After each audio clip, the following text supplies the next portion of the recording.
So I am joined today by Mickey Rummery. Welcome. Hi, Emma. Good to see you. How are you doing? I'm doing all right. It's a nice autumnal morning in Melbourne, chatting to my old friend Emma Graham. What could be better?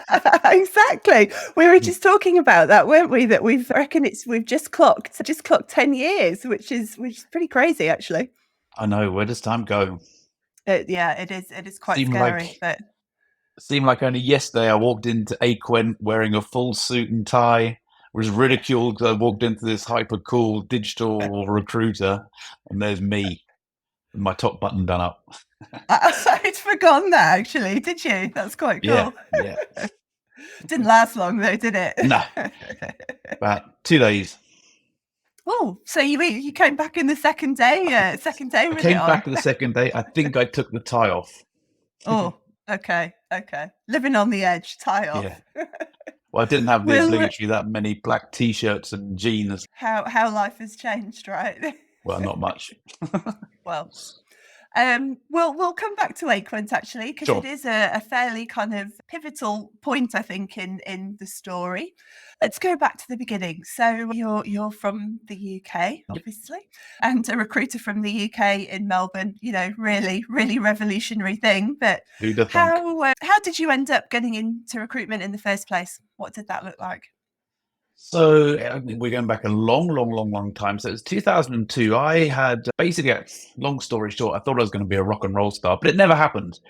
And in that process, I ended up doing a very huge amount of different jobs, mostly around hospitality. And I came traveling to Australia and did this, that, and the other. And a good friend of mine said, "Hey, Mickey, you like speaking to people. Yeah, you should go and try recruitment out. It's not, you don't need any qualifications. It's all about the relationships you can build and having a good conversation." So I was really lucky. I was up in London at the time and managed to score a couple of interviews and came across a guy who basically took a punt on me. So I started doing IT recruitment in central London, which is a huge culture Hardcore. change. Oh, Yeah. hardcore, from going Yeah. from working, essentially working in an Italian restaurant in Yeah. rural Hampshire through to literally kind of like boiler room type environment. Yeah, a bit of a culture shock, but I loved it. I actually really enjoyed it. It was quite thrilling. It's funny actually. It's funny you say boiler room because I often refer to my first experience in recruitment as being exactly like Boiler Room. Mm. If Yeah, people haven't seen that film, it's kind of the original yeah, Wolf of Wall Street, essentially. But yeah, yeah, very hardcore sales environment, very shall we much call so, it? very much so. And I remember there were people who had their chairs taken away if they didn't make enough calls during the BD hour. There was someone who had sellotape, the headset sellotape to his head. So yeah, it did go on, people. Yeah, it did. Mm. Yeah, we both lived it, and here to tell the tale. Yeah, true. And when did you kind of decide that Australia was going to be the next step for you? Mm. Well, as mentioned, I had come and just did a bit of traveling around Australia back in the 1998, 1999, and loved the place. How can you not? So I did essentially the classic backpacker route of the East Coast. Did spent 2 months on the North Shore of Sydney working as a removal man. I worked in bars and all that kind of stuff, but just fell in love with the place. Obviously, went back to the UK, and one thing led to another, and started a career. And then the GFC, or the credit crunch, as we called it, hit. Yeah, yeah. And my partner and myself at the time just thought there's got to be something else we can do. Obviously, recruitment at that time was super tough. And again, doing IT recruitment at that time was Mhm. super tough. I So we was in just thought, financial services at that time, yeah, so right. That must even have been, worse. but it was just the uncertainty around it. It was just, you just didn't know what was going to happen. And we always said, let's get back to Australia. We should go and do a couple of years back in Oz. So to be fair, Australia didn't really get hit by the same standards as the UK did. So it was super. It wasn't that hard to actually get a job out of here. It was, the visa situation was very different back then. I know it's pretty tough for people these days. But I essentially got a job with, it was Hayes Recruitment way back when. And yeah, basically got on a plane with the plan being, we might come for like 18 months or 2 years or something like that. And yeah, that was 2010. So took a little while. Yeah, the Yeah. year you beat me by a year, actually. Okay. Before or after? 2011. 2011 I was. Yeah. Yeah. Yeah. Was that when it must have been when you could recruiter was on the list of approved Yeah. visas, so you actually ended up getting a kind of a fast track to a PR back in the day? It was, yeah, and also there weren't as many academic requirements. Like Yeah. I left school at 17 effectively. I don't have any academic qualifications whatsoever. And as you say, back then they didn't even look at anything. They looked at whether you had a criminal record and whether you could start, and that was pretty much it, to be honest. And So yeah, how it wasn't hard. and how was that kind of first role, kind of Hayes and the kind of the big global recruiter? How did you find it? Yeah, it was. I knew I'd done a good thing. So I do remember. I can remember. I can picture my first day now. So I walked into the office, not really knowing. Like I met two or three people through video calls or just telephone calls. Didn't have these wonderful platforms that we can connect on Yeah. these days. And I was pretty nervous. But I was super excited. I think I landed on Friday and started on a Monday, so I didn't really have that much time to sort of worry about it. And I can picture it now, getting the train into the city and finding where Collins Street is. Never knew of that sort of place. I walked into the office, and my manager, who I'd not met, I'd only chatted on the phone a couple of times, really, kind of sat down and introduced me to everyone. I think out of the team of 10 that I was in, there was only two Aussies. So it felt quite at home, really. But just the excitement of being in Australia. As I say, I've come to Australia 8 years before that, 10 years before that, and I was just so excited to be back. So acclimatization, it wasn't hard at all. Luckily, Hayes was an awesome, awesome environment. I'm still friends with a lot of the people who are in my team. Then catching up with one for lunch next week, actually. So it was a great place to land. They did a really good job around sort of building culture and that sort of thing. Yes, it's a big global recruiter, but didn't really feel like it. Yeah, there was lots of people in the office, but essentially, you hung out in your little group of people, and it was really good. And a couple of years later, I think you were there for sort of 4 years. We Yeah. mentioned Aquent Yeah. at the start, so that's where we met. Yes. What kind of prompted the change there, going more in that you touched on it, that more sort of creative digital Mm. space, as opposed to perhaps that more sort of corporate style? Yeah, so it wasn't necessarily it was more the industry I wanted to get into. So I came across here doing just IT recruitment, and data warehousing and business intelligence recruitment and that kind of thing. And through that whole process, I started hearing about this newer term. It's called UX, which, yeah, wasn't really a thing. There was design, digital design, but that was kind of like just making websites look nice. But then I heard about this thing called user experience and human-centered design.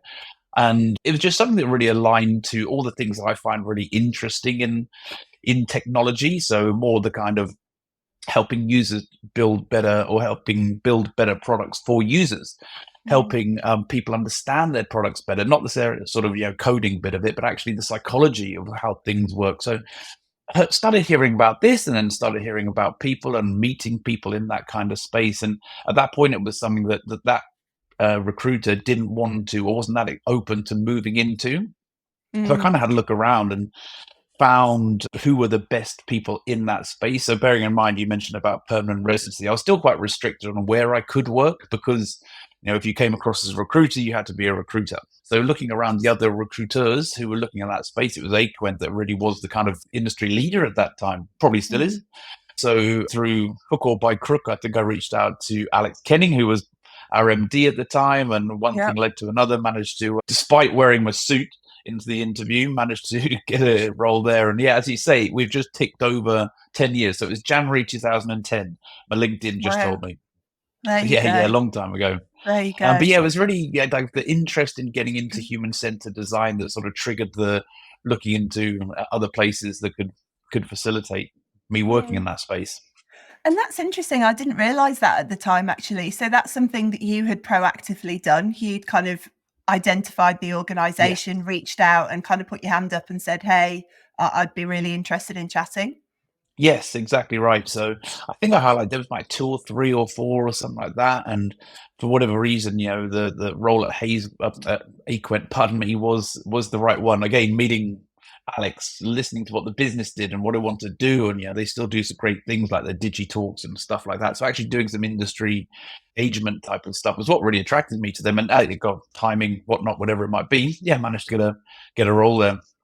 That's really cool. Good on you. Because I think that's, I mean, Yeah. that's absolutely one of the things that I constantly recommend to people is to be proactive. Like, don't Mm, just sit and wait for, a job ad or, 100%. a recruiter kind of tapping you on the shoulder. Actually, be proactive, try and make something happen for yourself. And actually didn't know that that's how you ended up Yeah. there. So good on you. Yeah. Good on you. Yeah, and it Um, is.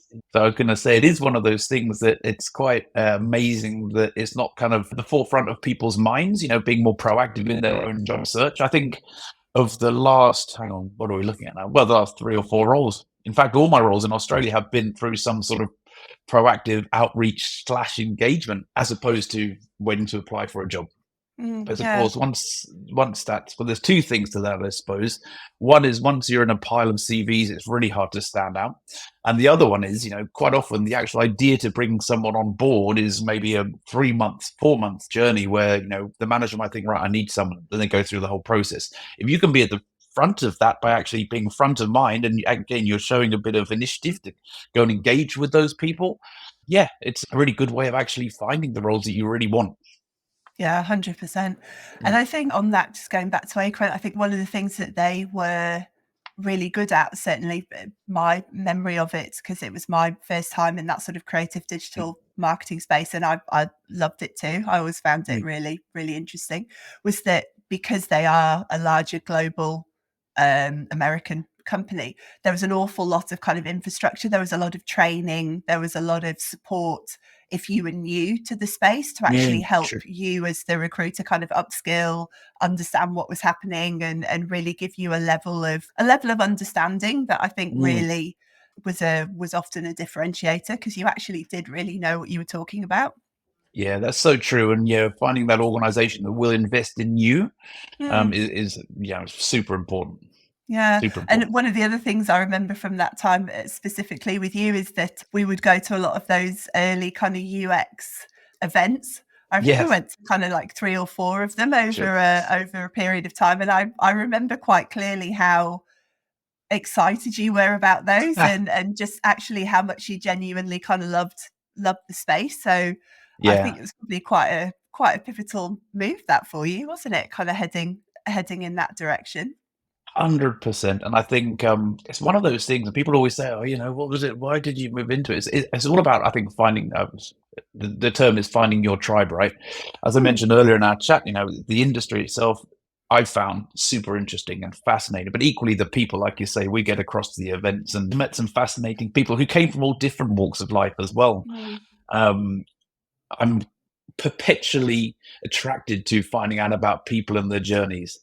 I often get asked, when did you start sort of doing UX and things like that? And I say when I was 17, when I was working in a pub in the village in England, because it's all about the experience. It's all about making sure your customers are having a good time. You've got to be interested in what they want and be inquisitive about their wants and needs and that sort of thing. So yeah, I always say I've been in UX for about 30 years, one way or another. Yeah, it's interesting, isn't it? And I remember that super clearly from one of those events that we went to. Actually, of someone saying that actually at its kind of core, it's curiosity about people and kind of why they do what they do and kind of Yep. make the choices and decisions that they do. So yeah, Curiosity, empathy, and experience. there Mm. you go. There you Mm. go. And when did you sort of decide that you were going to start to move away from recruitment as such and really kind of focus on that service design, human centered design space more specifically? How did that come about? Yeah, so it was more. I guess it was more. I'd put it down to like an evolution of thinking, career development. So Aquent, loved Aquent, as you say. I was there. I think it was about 4 years, give or take. It was pretty much 4 years. Hugely rewarding, great bunch of people. As you mentioned, they invest in you and sort of personal development and that sort of thing. So that was a great place and a great environment to be in. And in that journey, I moved away from actually doing the kind of day-to-day recruiting into an account director role, which was a bit more kind of client facing. It was a bit more engagement with organizations and understanding their strategy, and then understanding what their sort of the horizons are in the work, rather than just saying, hey, we need a designer or a dev to work now. It's more about, this is what we're going to need in a few months down the line. And that kind of got my mind thinking in a slightly different way. So after about 3.5 years, something like that, I thought, well, I've been in recruitment at that point by what, 13, 14, 15 years, something. It's a And long time in a recruitment. long time. And I think there is a limit. Don't get me wrong. As I say, Aquent was awesome and it was a very rewarding kind of thing. But I just wanted to, if anything, I was a bit sort of jaded with just, placing people. Not in a bad way. It's just, I wanted to do something else. And that's where I kind of got into the thought process of, well, I actually want to go and see stuff being built.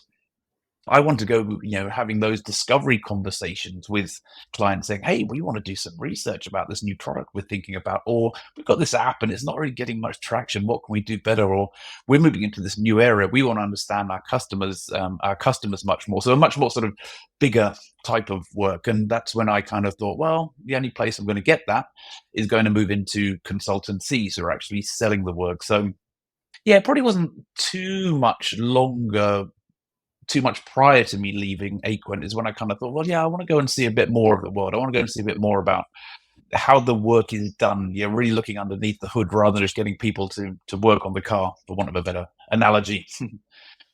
And I think the thing that's really interesting there to me and it's a question that comes up all the time, is when people are kind of thinking about a bit of a career transition or Mm, kind of going in a different direction.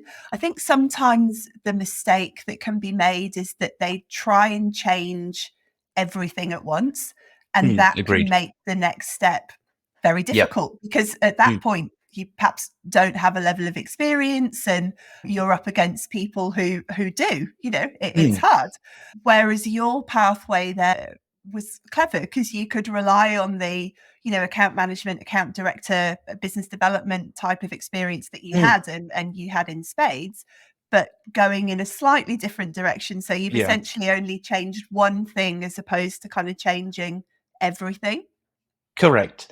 And I think you also need to be a bit more, what's the right word I'm looking for, a bit more open to the type of organizations that you work for. So, for example, the company I moved to was essentially a tech consultancy which had a human centered design team, um, as opposed to going to work from the number one UX design consultancy in Australia or a startup. I very much was mindful that might be better to be in an organization which you can help one little part of it rather than just go and be responsible for the whole thing. So yeah, so again, it was a little bit of manufacturing my own moves. So I think the position I got, it was someone I'd met probably from the meetups. In fact, I think it was from the meetup. So I'd met from Round the Traps, another POM, and he was heading up a studio with this tech consultancy, and it was a decent sized team. It was sort of, I think, about 15, 20 people at the time. But what they wanted was someone who was essentially doing my role, as in that account manager, that account Mm. director, that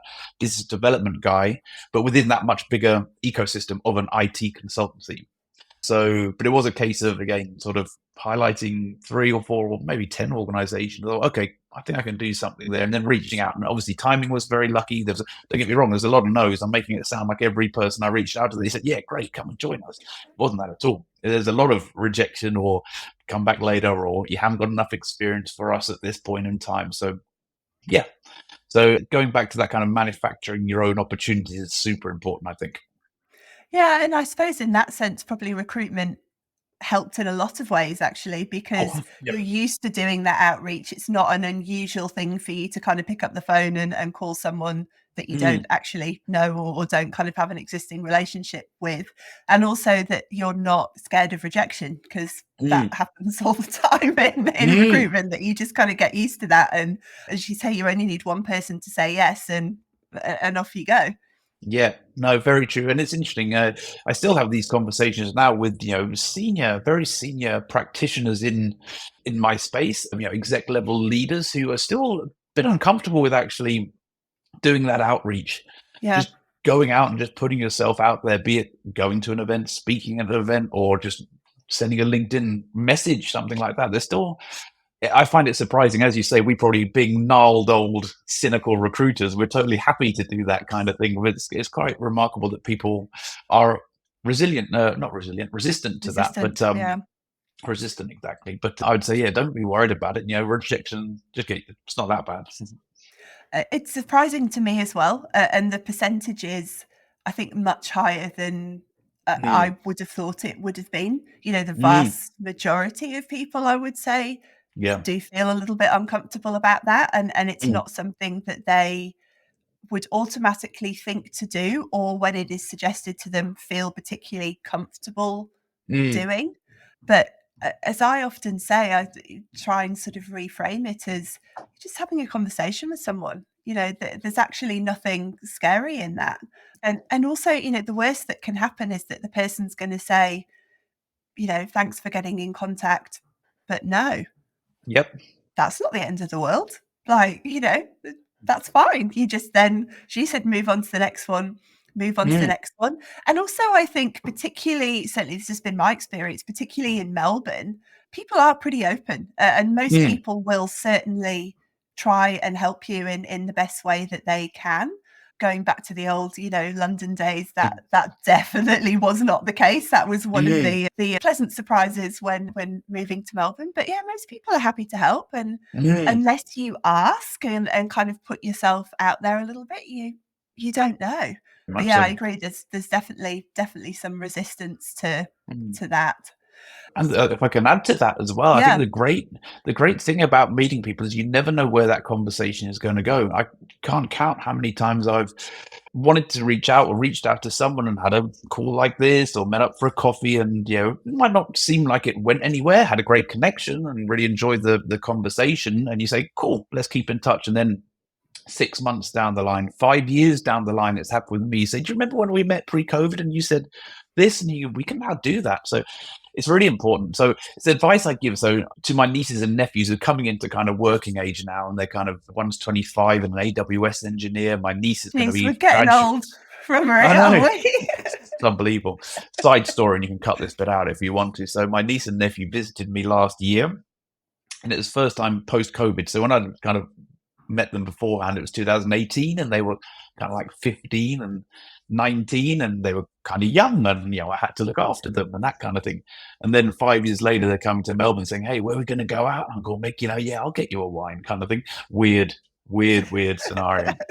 But no advice. Time is a funny thing. Yeah, It very really funny is. thing. But Yeah. yeah, back to the idea. I digress. It was, yeah. So they're kind of saying, "Oh, because they know idea." I digress. It was, yeah. So they say, "What's the key?" And I said, "Just go and meet." Having a conversation with someone, then being able to contact them, God knows when it might be further down the track, is super, super important. And we'll probably go on to what I'm doing now. But I think one of the Mm. things that I'm very fortunate in is to be able to count on my contact list of people who are my friends now, I've known for 10 years, that I can reach out and just have a conversation with them. So, yeah, advice, go and meet everyone because you never know where it might go. 100%. And I Mm, think that's perhaps where people sometimes lose a bit of impetus or focus when mm, they are looking to kind of create their own opportunities, because they might have a couple of reach outs or one or two coffees and nothing comes of it, and then they think, mm, oh well, it's not working. mm, But I think it's often as you said, it's kind of the seeds that you plant along the way, and often it might not be the person that you speak to directly, it's all the mm, people that they know. So if you're out there kind of saying, hey, I'm kind of looking for my next opportunity, this is the type of thing that would be interesting to me, you've got mm. no idea who that person knows. And it's the kind of, the 1 to 2, 3 degrees of separation that you're actually opening yourself up to, I think is, yeah, a really big part of that. Agree more. And then somewhere along the line, tell me where that was. Somewhere along the line, the idea kind of came that you would like to go out on your own and actually Mm. work for yourself. Tell me about how that came about. Yeah, so there's actually another part to the story which I should let you in, which is relevant to the question that you just asked. So it was about the most recent job I had before starting my own Mm. consultancy, which is going back to the conversation that we just had. So prior to that organization where I left recruitment to move into, there was another one that I really, really, really wanted to work for, a company called Transpire. And basically, I met the CEO at the time, and he said they were pretty small, like 20 people. I loved the work they do. They were doing some amazing kind of really society benefiting projects on apps and things like that. Anyway, so the guy said, we haven't really got capacity for you at the moment, Mickey. Let's just keep in touch, kind of thing. So in the sort of 3 years I was with that other consultancy, I kept in touch with this CEO, pardon me, and every now and again, we'd have a coffee, maybe once a year, something like that. Anyway, we got to a point, this is mid-COVID, where finally I got a call from the sales director chap at the time saying, hey, we're now of a size. Do you want to come and join us? So I was over the moon. So actually perfect. I should have thought about that example before, where you sow the seed 4 years Yeah. beforehand, you keep in touch, and then you eventually get that job. And that was awesome. Really, really enjoyed it. So I am getting to the point, Emma. I know you got a limit on your podcast.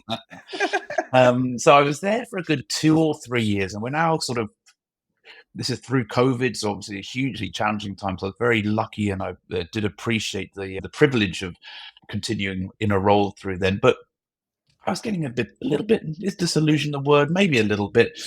It was a fantastic opportunity to see how agencies are run, the real nuance of it. And I'm a bit of a nosy Parker. So when I was in there, I was also always asking questions and trying to find out, how these things work. How do you do the planning? How do you do the strategy of growing organizations and things like that? Anyway, so during that process, I always thought I could do it. I would like to. I come from an entrepreneurial family. My dad had his own business. My granddad had his own business. My two brothers have their own businesses. So I think that's already intrinsic in me, I suppose.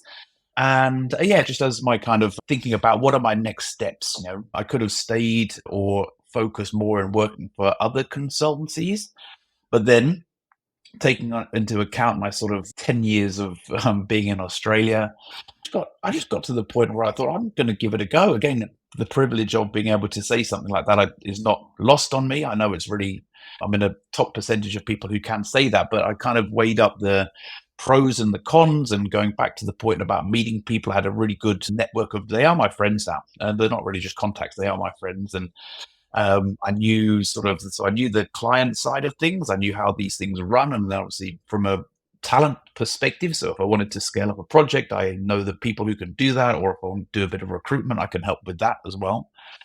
So I thought, why don't I just give it a go? So I did my kind of 1 year planning of how much I need to keep the bills paid and things like that. I thought I thought I got to a point where I thought I hate myself. I didn't try to do that. So after taking a few months off at the beginning of last year, just a bit of a sabbatical, I worked out, going back to my story. I left school at 17. I hadn't stopped working basically since I was 17. So I thought I'm going to have a bit of a break. And through that process, it's a bit of a journey you go on internally, where you think, should I do it? Should I not do it? It's a bit of danger. I'm spending savings. But I got to the point where I thought I'm just going to give it a go. And so that was in July last year. We're now in April, and things are going well. So Very essentially just exciting. doing my own thing. Congratulations. Thank you very much. And congratulations to you. Thank you. Yeah, it's interesting, isn't it? Because I think there is that internal dialogue that you kind of go through. And I think speaking to you and others who've kind of been through the same thing, I think you almost do reach that point where, I don't know, something just shifts, and suddenly the idea just feels different. I can't Yeah. articulate it better than that, but Yeah. just something in your head kind of clicks, and you go, yeah, like, why? It becomes kind of, why wouldn't I, as opposed to thinking about all of the reasons why maybe you shouldn't. Agreed. Yeah, and it's really interesting what that Yeah. switch is. Yeah. I don't It's know. funny. But Tell me, do you have the same thing? So whenever people ask me how are you doing, my switch is still like comparing it to how I needed to do for those big companies. Talking about pipelines and millions of dollars of pipeline and stuff like that. yeah. Where it's still a shift I haven't quite made. So yeah, I'm doing fine in the big scheme of things. But yeah, it's still a bit of a leap to sort of say, yeah, I'm doing well. Yeah, absolutely. And I think, as you say, like, you're the kind of the measuring stick, if you like, that you're used to is so different, because it's Yeah. no longer millions of dollars of budgets and pipelines, and or maybe one day it will be. I shouldn't say that, but yeah. It's just a different approach. And the other thing I always notice as well is that you're not just having that one thing to focus on. Whereas Mm, in a perhaps more structured role where you're working for someone else, you've got fairly kind of, guidelines in place of, this is your role and this is kind of yeah, what you're responsible for, yeah. versus you're responsible for everything. Very much so. But I think that Yeah, affords you some huge, great opportunities as yeah. well, right? Maybe it's the same with you, but it certainly was with me. I couldn't have considered, like you have, had the opportunity to start a podcast or Mm, start a video channel. I mean, I've been so fortunate to be able to host a couple of presenting opportunities with the kind of industry leading events in the UX world, which again, if I'd been in another organization, A, those opportunities probably wouldn't have presented themselves, and B, I wouldn't have had the capacity to yeah. accept them. So yeah, as you say, it's different yardstick, but yeah, hugely rewarding and beneficial opportunities that kind of present themselves. Yeah, absolutely. And I Mm. guess it depends how you look at these things. But uh, I agree with you. I see it as very much a positive thing. But also, I guess Mm, someone else could look at that same thing and say that it could almost be overwhelming because the true. possibilities are actually endless. So Yeah. how do you actually choose? How do you actually make decisions? And yeah, it's a really interesting change to kind of go from that more structured sort of environment to now having Mm, to create your own structure. Yeah. yes. Tell me a bit more about your business. What's the focus? Connect experience design. Tell me. Connect experience design, exactly. Well, one thing I've reflected on, and it's again since I was a waiter back when I was 17, thing I've always loved personally is connecting with people. I am equally happy to go to the rugby match and speak to the people down in the stands. I am going to sit down with an exec at some other function or another. It's all about the stories. It's all about connecting with people. And the reason I started my business was really to facilitate that as much as possible.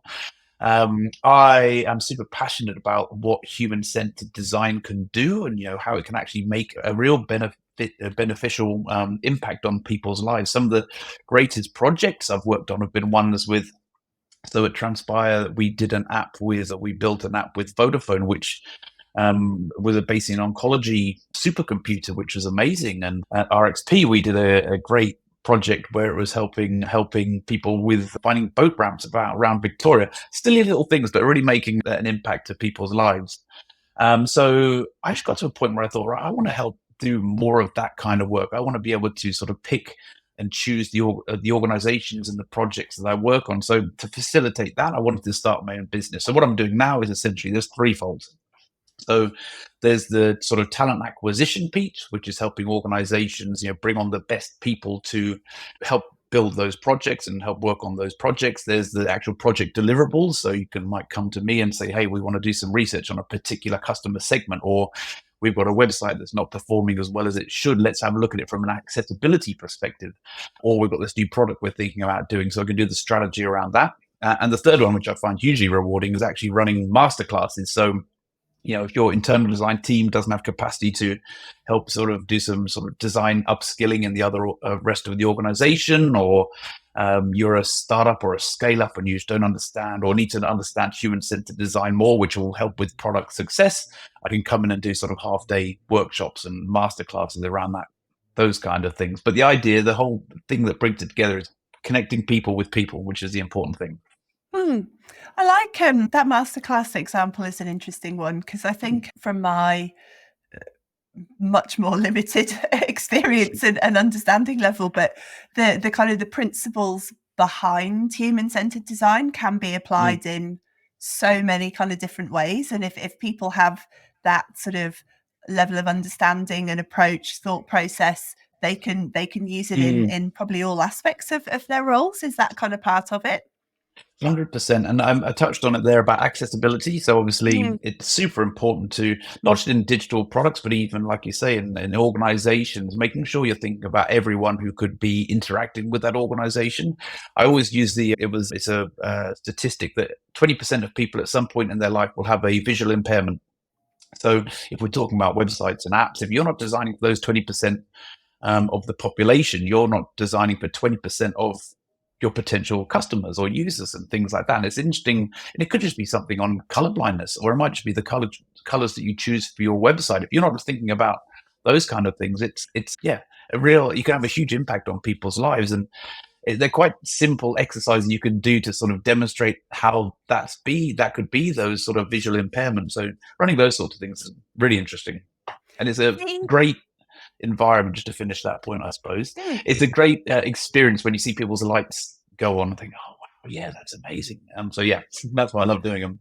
Yeah, absolutely. I reckon you've told me this before, actually, and that's where I've got it from. But something around the stats on colour blindness and the percentage of people who are actually Mm. colourblind is surprisingly high. Yeah, it's huge. I think it is, as I say, on that statistic about 1 in 20, it is around that sort of percentage. I think that Mm, people have some sort of, a different, there's lots of different types of color blindness as well. yeah. So yeah, there might be just between two colors that you can't differentiate. And if that's a warning sign, you're not thinking about that.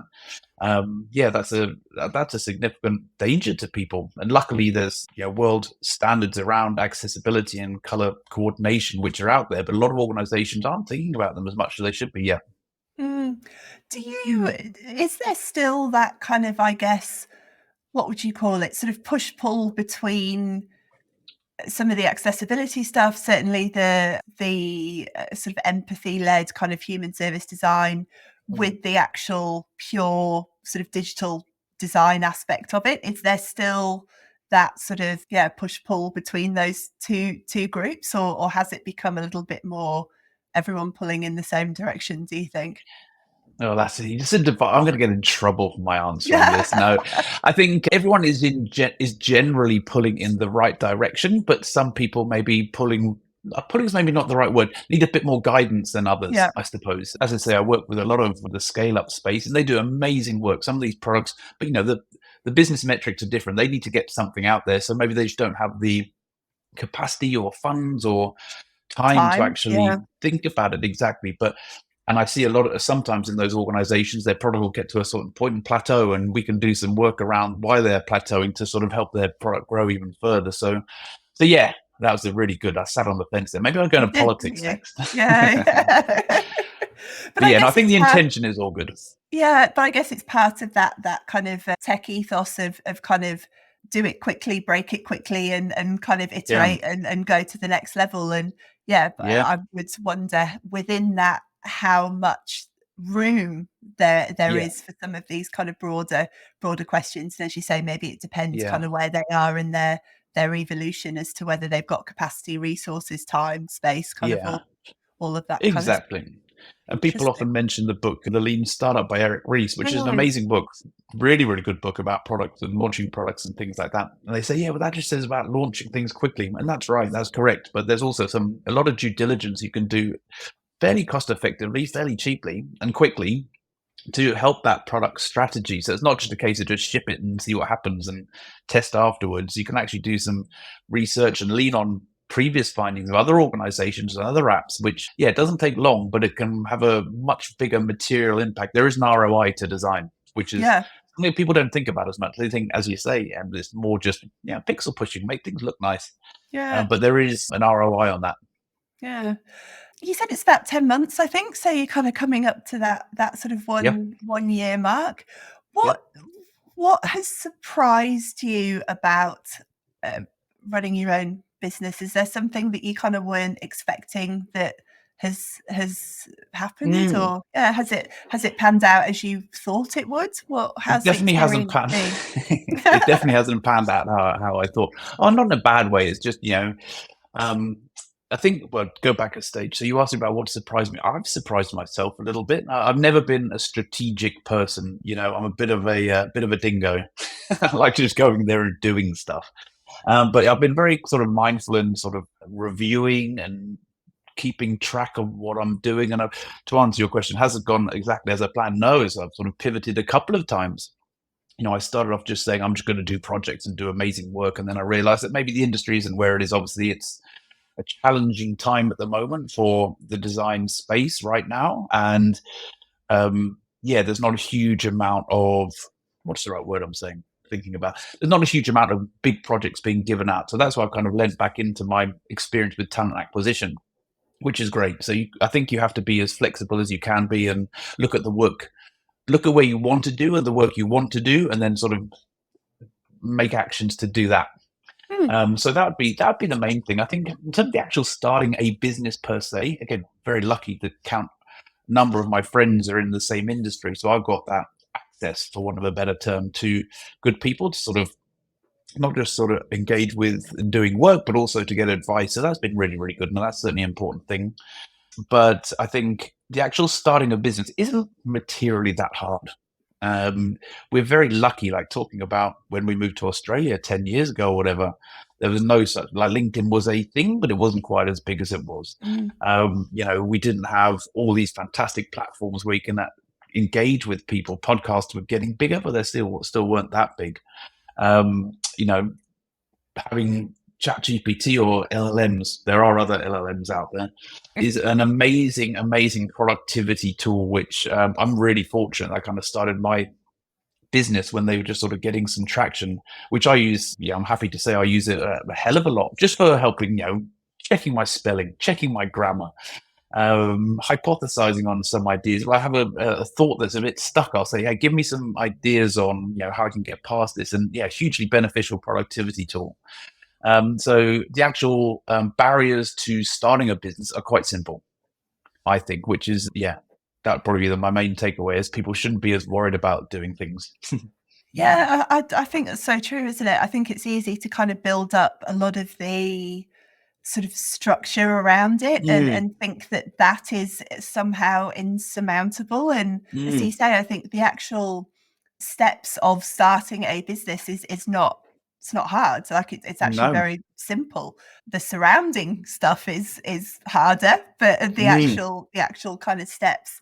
And the other mm, thing I like about it, and I heard someone say this recently, and I find it to be very true for myself, but I also think it's quite an interesting framing, is that actually starting and running your own business is in itself a personal development tool because mm, you're constantly learning and you're constantly kind of being faced with challenges and needing to think of new different ways of kind of doing things. Even just something simple like, I don't know, this hasn't happened but it's the only one I can think of, like your computer stops working. mm, There's no IT department. Like you can't just pick up the mm. phone and, call IT and go, "Hey, my computer's not working. Can someone help me?" You have to Yep. figure it out. And actually that's one of the things that I really like about it, that you Yep. have to figure it out. Yeah. Like, there's no one coming to save you. Like there's Yeah, no kind of exactly. cavalry coming over the hill. On that, there's no cavalry coming over the hill. The other thing I actually like, and it's something that we talked about the other week, is I think there's a really nice sense of community within that sort of small business space of Agreed. people who are either doing the same thing, similar thing, starting their own businesses, and a real sense of people wanting to kind of help and support each other, which I do think is really, really nice. So it's not like you're totally alone. There are, people out there that you can call, but you're still kind of alone in terms of figuring some of Yeah, it out. Yeah. you're right. And I think that's a super important thing to mention as well, is don't think or try not to think that you're out there on your own. You are to a Yeah. certain extent, but as you say, there's a great community out there. And Mm. go and find partners who've got complementary businesses. So one thing I've done, I very much focus on human-centered design. I've got a couple of good friends, partners who've got technology businesses Mm. who we've kind of said, so I hear about something for you, I'll handball it your way, and vice versa. And I've got another good friend who runs a project services, PMBA type Yeah. of recruitment business. So finding that network is it's not hard, but it's certainly really enjoyable thing to do as well. As you say, there's a community and everyone kind of wants to help each other. And I think it's just nice to know that, on perhaps a day when things aren't going so well, that there Mm, are people that you can kind of pick up the phone to and say, mm, "Geez, I'm having a tough day," or like, "This has happened and I don't mm, know what to do." And equally, people that want to celebrate your wins with you and are mm. happy for you when something goes well. Yeah, it's a nice aspect of it. Yeah.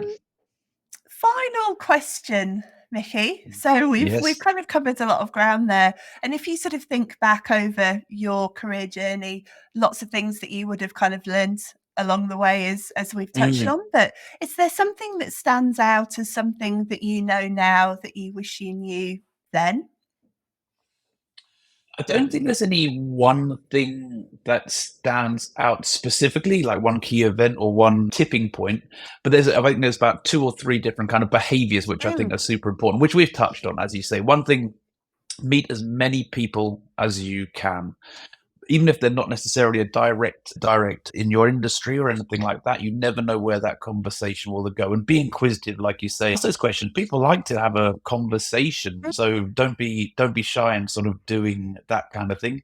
And as I mentioned as well, don't rely on sort of the jobs to come for you. Have real think about what it is that motivates you. What areas do you really love? It could be meeting people, or it could be accountancy, or it could be marketing. But find those things that really motivate you, and then kind of like have a look around the industry and see who are the leaders. LinkedIn, again, fantastic tool. You can get a huge amount of content from. Find who those leaders are. If you can get a coffee with them, even better. But if not, go to events and be a bit more proactive in finding your tribe, and be more proactive in finding that next role. As we mentioned, it might be that role's not going to come along for a year or two, but if you're sort of making positive steps towards doing that, it's going to have a beneficial effect on your career at some point. You might not know where it is. And it's interesting, you said, just a final point on that kind of keeping going and that sort of thing. The amount of times the last 7 months I thought, I've had not a very good week. It's been pretty average. And then the last call on a Friday has been the best one. So kind of having a bit of faith in the moments, and having a bit of faith that something good is going to come. If you're doing the right actions and being proactive and saying hello to people, good stuff's going to happen. I love that, and I think it's such an easy one to kind of lose track of. And it's Yeah. funny, isn't it? I do find, the old cliche of, the night is darkest before the dawn. It's often so Mm, true. It's those mm, days when you're like, I don't know what I'm doing. Like this mm, is not this is something's happened, or you just kind of have that like moment of kind of crisis. And that is mm. often, I Yeah, find, when opportunity comes, and as you say, the next call or the next day or the next person that you speak to, suddenly everything yeah, kind of opens up and looks quite yep, different. And it is that, as 100%. you said, kind of keeping the faith sometimes, that Mm, it's actually quite difficult, but is so, so important. So I love that. mm. Yeah, and I think it probably does take like, two or three of those Yeah. occurrences to happen for you to go, yeah, okay, yeah, if I keep going, something good is going to happen. So yeah, have some faith. If you're And doing the something power, you're passionate about and you love it, good things are going to happen, I think. absolutely. And the power of Yeah. consistency as well within that, of, True. just We haven't. keep showing up, keep doing it. And yeah, keeping the faith at the same time. No, that's a good point. We haven't even touched on consistency, but that is super important. Yeah, don't be hard on yourself. If you have a morning off, you feel a bit jaded or tired, but I've got a little day book here which I religiously every day will fill out into 6 segments. This is what I've got to do, and all those kind of jazz. So yeah, that's super important. Nice organisation there. It's the old recruiter in you, isn't Exactly it? right. And just as a final finishing, I've got to ask you about the picture. Tell me about the picture over your shoulder there. This one here, Yeah. yeah, it's a great story. So my older sister is fanatic is probably not the right word, but she loves Elvis Presley. She's a touch older than me, but has always loved Elvis. Not quite an Elvis era person, but loves Elvis. And a few years ago, her and my mum went to see Elvis's private photographer, who was giving a talk in, I think it was in London, probably in the mid 2000s, something like that. And he was also selling some prints from his private collection. I think he toured with Elvis for sort of 15 years or something, with him Wow. almost every single day. Incredible. Yeah, exactly. Yeah. So my mum bought me that print, which is, for those who probably can't see it on the screen, so it's Elvis just before his burger days, let's call it that, but he's still in his sort of white leather sequin rhinestone cowboy era, probably the start of his Yeah. Vegas tenure.